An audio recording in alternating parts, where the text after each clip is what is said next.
Good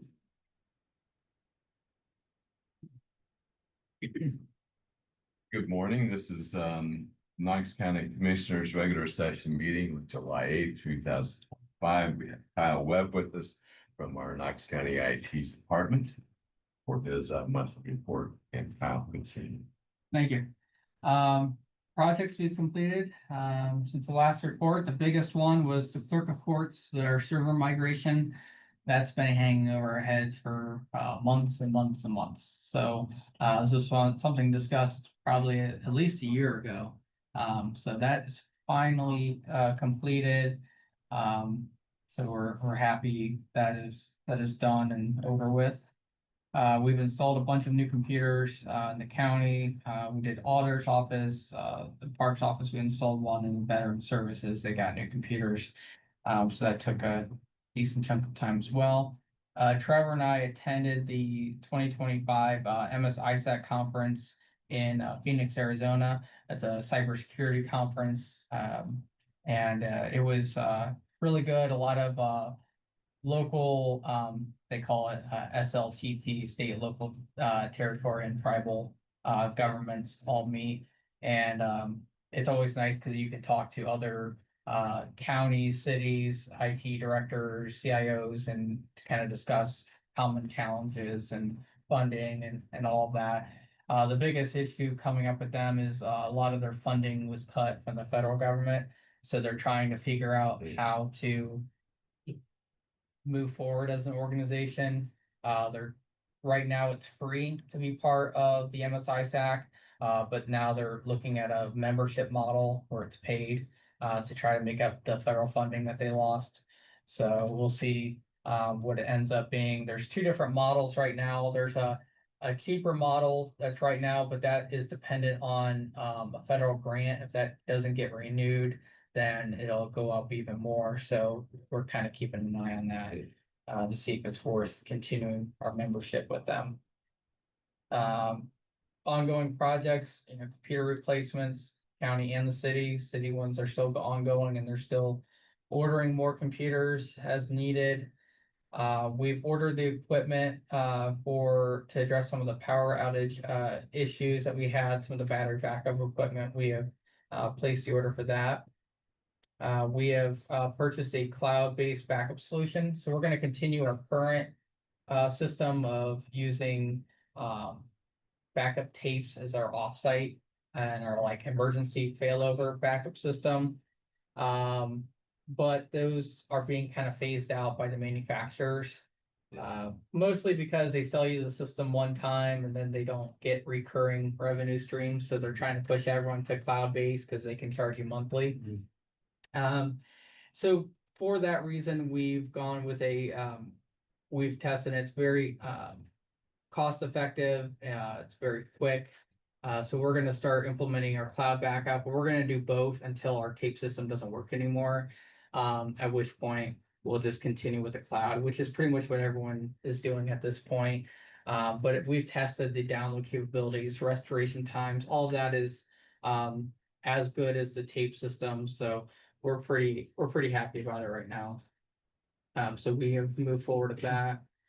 We have continued interviews for the IT support specialist position that we have open. We've had some challenges with people not showing up to their interviews and various things like that. So people turning down the position after being offered, it's been a mixed bag. So we've got, I believe we have 2 or 3 interviews this week for that position. People have actually been offered a job and then said they don't want it. Yeah. That's interesting. Yeah. Oh, yeah. Yeah. We had a person that called and verified the time and location and then didn't show up, which is interesting. We had one before that just didn't show up, but this one actually called beforehand, verified the time, and then still didn't show up, which we haven't seen that one before. So that's been fun. We have started deployments for MFA for email. So this is kind of the next step. So we have multi-factor authentication to get on your computers. The next push is to get it for everyone's email. When you're in this building, you won't have to do it once you do it the first time. But if you have a laptop and you log in from a new location, those kinds of things, it'll ask for a code that you either get a text message, a phone call, or the code off your phone. That's to help with compromised email accounts, which is the most prevalent type of IT issue we see is someone gets a link that looks like it's for SharePoint or something. They click on it, they put in their credentials. Now the attacker has your email and password, and then they use it and they send emails from your account acting as you. So to prevent that, we do this MFA step. So we're pushing out the deployment of that. That's kind of the new standard. That's part of the law that was just passed for cybersecurity. Yeah, that's the big push for MFA, and this is just another step of that. Like I said, when you're in this building, it won't require you to do it after the first time because it knows that you're logging in from this location, but outside it'll ask for the code if you're on a new device I or think something. Jason told you, I had a lady call me and tell me that myself and Matt Starr, she got emails from. Yeah, now that I looked into that and it looks like that was more someone was just impersonating your account because from the county email side, your account hadn't sent any of those emails. So it's likely that they can just put your name in like the header of the email, but the email address, if you actually dive into it, isn't actually your email address. Gotcha. It's one of those things where email, just like phone, you can have people call you and they can spoof their phone number and make it look like it's calling from somewhere else. The same concept applies to email. When phone numbers and email was first created, no one thought about security. It was especially emails, the 80s, it was only used by scientists and research laboratories and the military, and no one really thought of any public entity using the system. So it wasn't built with security in mind. So you can change those things without it. And email just became so prevalent in its current form, it's really hard to go backwards and fix that. So it's one of those things where you can kind of spoof email and it's relatively, so now there are systems in place, it's called impersonation, that we have protections for, or someone sent us an email where it's an impersonation, it would catch that. But if outside people don't have that, they're not necessarily as protected. It's just people always are coming up with something else to get you. So that's something we're working on actively. We saw and I got a quote from it. I don't, off the top of my head, I don't know how much it was, but it was pretty reasonable for a year. But it's a system where basically you link it to your to our county domain system that tracks your username and password. And what it does is it looks at your password and it checks online to see if it's been compromised anywhere, if that password's been leaked on the internet. And if it has, it will force you to change your password. It'll also give you all kinds of you'll have to set a little bit longer password, and it checks for common words and things that you shouldn't put as your password. But when you use a system like this, you don't have to change your password as often. You can, some places even say don't change your password at all. Some organizations, I wouldn't necessarily go that far, but you can switch it to like you would only have to change your password once a year, unless your password is found to have been leaked online somewhere. So that way people are more likely to set a stronger, better password, but then they aren't having to constantly change it every 60 days, 90 days. So it's a lot more user friendly. It's just a little bit different process. So we're looking at doing a system like that. That way you don't have to change your passwords all the time. You're not writing them down on a sticky note, those kinds of things. Who does that? Yeah, yeah. Hear no evil, see no evil, speak no evil kind of thing. But that was something that was really common. Early thousands, mid 2010s, whatever. The big push was, no one can have their password written on a sticky note under your keyboard. But anymore, the threats are more likely to come from the outside. The physical security internally isn't as big of an issue anymore as it used to be.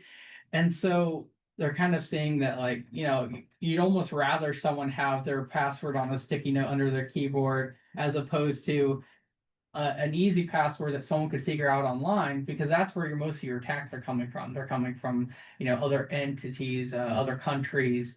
And so you'd rather someone have a strong password that, if you've got a problem internally where someone's using someone else's password, that's an internal physical security problem that you can address. But the online attacks are, where most of it's coming from these days. So it's one of those things where the field has shifted significantly as cloud services and things have become more prevalent.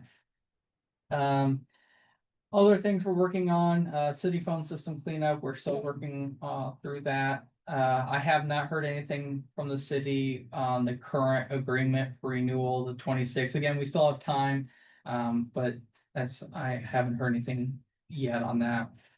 Continued updates to security monitoring controls, that goes with the MFA, things that we took away from that conference. Easy things that we can do to kind of beef up security internally.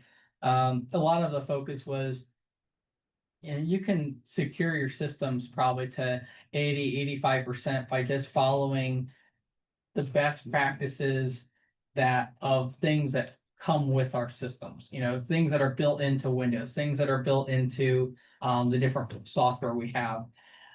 It's the last, 5-10% that you pay all the big bucks for. But you can really secure a lot of systems by just doing simple, basic things. So it's just making sure the easiest things are taken care of first. A lot of people like to just throw money at the problem. Yeah. And that isn't always the solution. It's fixing, the easy stuff, the low-hanging fruit. That's most of your issues. The life size system that's on there, we haven't had any major complaints about that, so that's just kind of on hold as of right now. And then the sheriff's office fax system, I haven't heard any updates from the fiber service about that, so I will reach out to them and get an update. So the life-size camera replacement is ongoing or it's done? That's something that's in the works. We've gotten quotes for replacement, but it's nothing that's like super critical, has to be done.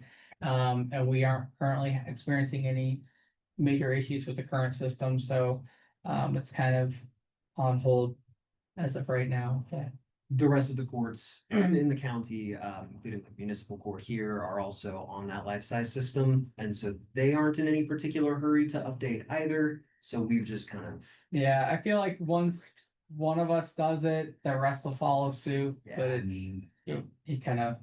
I know the city's kind of got its hands full with possible building moves and all that, so I'm sure the life-size camera system for arraignments aren't a huge concern for them right now, so. But that's what I have. Any other questions? Yes, Kyle. Yeah, I was still on the replacement of the county and city computers. I know that there for a while, the city had ordered like 50 computers. Have all of those 50 been installed? Pretty much. Some of those weren't like a super critical. They weren't like super critical machines. So sometimes they've ordered some more computers after the fact that have been more critical need. So we've installed those and kind of moved them up to the front of the queue. But we do have some that are still from that original 50 that haven't been installed yet, but they are kind of like secondary systems that aren't as critical. But we'll have to have those installed by October because that's when Windows 10 support ends and Windows 11 is has to be used. So we'll have them installed by then. But like I said, they haven't been a super critical need for those. But it's just a handful. When will they run out of numbers with Windows? It says we finally got it all figured out. The Windows 10 they claimed was going to be the last window. That didn't last long. So we'll see. But luckily they've kind of kept with their model of the free upgrades. Which has been nice. The only bad thing with Windows 11 is they started putting hardware requirements where if you don't meet certain requirements, you cannot install Windows 11 on them, which did force our hand to upgrade some machines that, you know, maybe they aren't everyday use. They could have probably, you know, lasted, but we have to upgrade them because they're not supported anymore for updates and things. So, but So for the man on the street that has Windows and they don't want to replace their computer and their computer doesn't have the capability to 11, they'll still be able to use their computers, right? they can still use it. They're just not getting any security updates from Microsoft. So if there's any major flaws or vulnerabilities that are found in Windows, they're not going to get an update for it. So it does potentially leave you vulnerable to viruses and malware and attacks. So it is recommended to upgrade to Windows 11 if you can. There are some other options that are out there. I think even Google made their their Chromebooks. They made the operating system that runs the Chromebooks, the Chrome OS. They actually made that free. You could only get it on their devices, but they actually made it free. So you could potentially install that on a device that's no longer supported by Windows. You can install this on it and then still use it for your web browsing and your banking and all that. You can use that way, and it's free, and there's instructions from Google of how to do that. So if you're somewhat technically inclined, you could follow those directions and upgrade your laptop to that way. But otherwise, it's probably time to upgrade. Usually, the way they kind of did it, the computers that you would have bought, 4 years ago can probably be upgraded to Windows 11. 5, 6 years ago, maybe not. So it's one of those things where by their standards, most laptops, desktops, they kind of see 5, 6 years, especially on the lower end. That's all you're going to get out of them anyways. So they kind of plan that out. My computer's so old, it keeps telling me I need to update McAfee. Yeah. Good. Congratulations on your promotion. Oh, thank you. Nice Yep. Piece in the paper. Yeah, that was nice. I appreciate it. Thank you. Well, thank you. Thanks. A good deal. Laura's on her way out, Bill, so we'll just Okay. wait here a second for her and. Okay. While she's on the way up, we can maybe say these things. Are you working on it?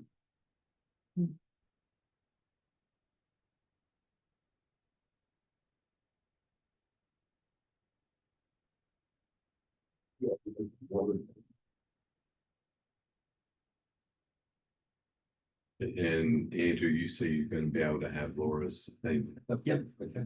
All ready to go. Driving my iPad to be able to do that, so Now you can slip right up here. that's right.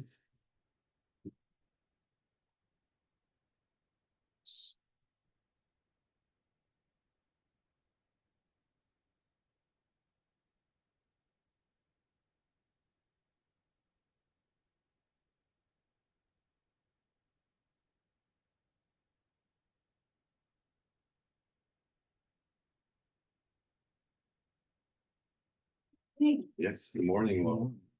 How's everyone? Hi, Laura, how are you? Good.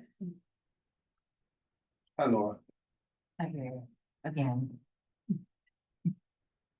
So now we have Laura Webster here to talk about 911. Thank you for being with us. We report, and Andrew's gonna put your report on the screen. Great. People will be able to see it. So as far as our CAD calls, 911 calls, we're a little above last month on the amount. I've included some different reports in here, which I'm sure you guys saw. Yes. The calls by class of service. Now, these are just the 911 calls. And as you can see, the majority are wireless calls. So not surprising at all. In fact, only 51 of those calls out of 10,417 were landlines. So yeah, it's pretty rare, mostly businesses and a few residents that still have landlines. So most of those calls are coming in cellular, and so we have to look and determine the location if they can't advise the location, but. What's it? I was gonna ask the same. So they hang up before we can answer. Oh. And then we call back. I was just gonna ask that. Yeah, and if we don't get an answer, we determine that location and send an officer out first. So, Yeah, landline, you're not gonna get location, right? yes, you do get a location on Do the landline because it's attached to your address. Uh, So it's all the cell phone calls that yeah, it's those coordinates and it maps and pretty accurate or very close, let's put it that way here. And it's only improved, I mean, so I can imagine it'll keep improving as to, yeah. The next one was the call answer duration. So as you can see, most of our calls are answered within 0 to 3 seconds by the dispatcher from the time that call was made until it reaches the center and we answer it. Then a few, the 4 to 9 seconds. The state requirement is 90% of them have to be at least within that 4 to 9 seconds, so we're well above that, thankfully. And then this course is on the report, our call volume by the day of the week, but I always just give you guys the busiest day. But on this, you can see, you know, all of them, Sunday through Saturday, and see where they go. Amazingly, it's not always Friday and Saturday that are the busiest. yeah, I'm shocked when I look compared to see Sunday and Monday. I Mhm. figured- Yes, of course, in May, there was a holiday weekend, Mhm. so that would kind of account for probably that Sunday, because that Saturday was kind of busy too, so. And then we had the call volume by day of the week. Oh, I must put that in there twice, sorry. Yeah. By hour of day. Because typically I only tell you guys the peak hour, but here you can see again, all of the hours and the busiest time slots, which. Okay. 3 o'clock.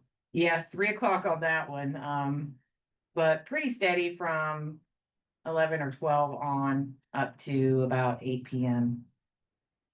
And then it starts to dwindle off a little again, but then it bumps back up at 10. And of course, that's in military time. It's military time. Military time. Oh, okay. Yeah, Yeah, sorry, that's how we work. Yeah, Yeah. I'm Yeah. familiar with military time. I was gonna say, I figured you should be. Other than those reports though, all I really have, the Knox Technical Center, their EMT class came through for a tour. They usually do this both for their fire and EMT classes out there each time. They let them come in the center so they can kind of see what the other side is about, which I think is awesome. And we are gonna have our first Rotary Club tour here this month. They contacted me and asked, hey, can we come in and have a tour of the center? And you know, I love showing that off, so I said yes. And we'll even let you answer some calls. Oh, well. I'm glad. And then the last thing I have is our P25 authentication, which is required federally, has been completed on all the dispatch radios, so we are gonna had to be done by the end of this month, so that was done back in June, so it is done and we're ready to go and compliant on that. Good. Yeah, so And then where are we on personnel then? As to, are we fully staffed now? still -1. So applications being looked over, interviews will be done, and we just hired one who started yesterday. Good. That was very, yeah, so, and she had previous experience, so her training should hopefully go fairly well. Great. Yeah. Great. Anything else? Thank you. Good job. Yeah. Thank you. Just continue to keep it quiet. Oh, we don't say that word in dispatch, Bill. The Q word is, we don't say that word. Well, have a good week. Thank you. I just got back from. Are you vacation. home for a while? Nice. For a little while, Barry. Yes. Maybe. Thank you. Thank you. Laura. All right, Okay. commissioners, we have just a few items to present to you today. So we have a proven agreement between the sheriff's office, the Knox County Commissioners, and the Mental Health Recovery for Licking and Knox counties. And this is for Behavioral Health Services Coordinator is at the jail. And so this provides a total up to $40,000, and it's from July 1 through June 30th, and this is a renewal. Take a motion. Motion to approve. I second. Those favors say aye. Aye. And that requires all commissioners' signatures on that.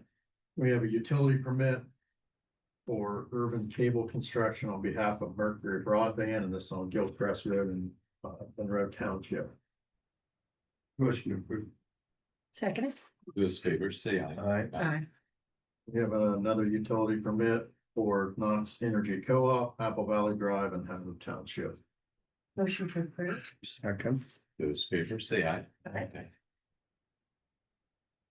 And we have another utility permit for Energy Co-op, Apple Valley Drive, Howard Township. Motion to approve. I second it. Those favors say aye. Aye. Then we have a transportation contract between the Knox County Job and Family Services and Elite Transportation. There's also one we're gonna do second thing for transit, but this is provide some overlap or filling in the gap for some transportation services, so it's a separate So contract. this must be different hours in our transit works or something, Jason, is that what that's for, or I different think needs? it doesn't list that, but I think it's just for curb to curb transportation for eligible participants. And this is, looks like this is a federal grant because it has a CFDA number, and it must be for certain times of day when transit doesn't run or Right. they have specific requirements. The amount of this award is not to exceed $30,000. Well, it could be also that, you know, when they take people for dialysis. That's been a challenge for us because of having to pick them up within a certain time frame. This is specific requirements because it's through, this must be a federal grant because it, like I said, it has a CFDA number, so it's federal state. Yeah, funding that gets passed through to JFS. But our primary transit is the Knox County Transit. Correct. Yes, This is just supplementary. right. That's the way I would term that. Yes, as a supplemental. You know, take a motion. Motion to approve. I second it. Those favors say aye. And then the next one is an agreement between Department of Job and Family Services and Knox County Transit. And this one is for the same time period. I don't think there's a cap on this one. But you see it, oh yeah, it says, yeah, the total of 700,000, not to exceed $700,000, but I think they don't ever get that much. Just said that's a pretty big It's- sum. Yeah, I think Yeah. it's for net, TANF and Children's Services, Ohio Needs Jobs Transportation. So this is the net program not to exceed. Yeah. Motion to approve. Second. And those favors say aye. Aye. Bethany wishes she got. Yeah. Yeah. Contract, we have our Yeah. budget problem solved. Exactly. And then we have approved the Knox County Fairgrounds Emergency Operations Plan. There was, I think JT, Amy worked through here just for some updates with personnel changes and so forth, but I don't think there's anything major that was changed, and this is ready for your signature. I was out at that meeting, there wasn't much change there. Take a motion. Motion approved. Second. And those favors say aye. Aye. And this requires Bill's signature only on that. And I don't have anything else, commissioners, other than that for you today.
like basil trees.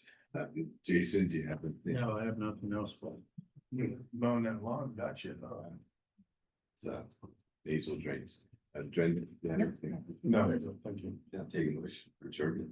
Motion to adjourn. Okay. We are adjourned then.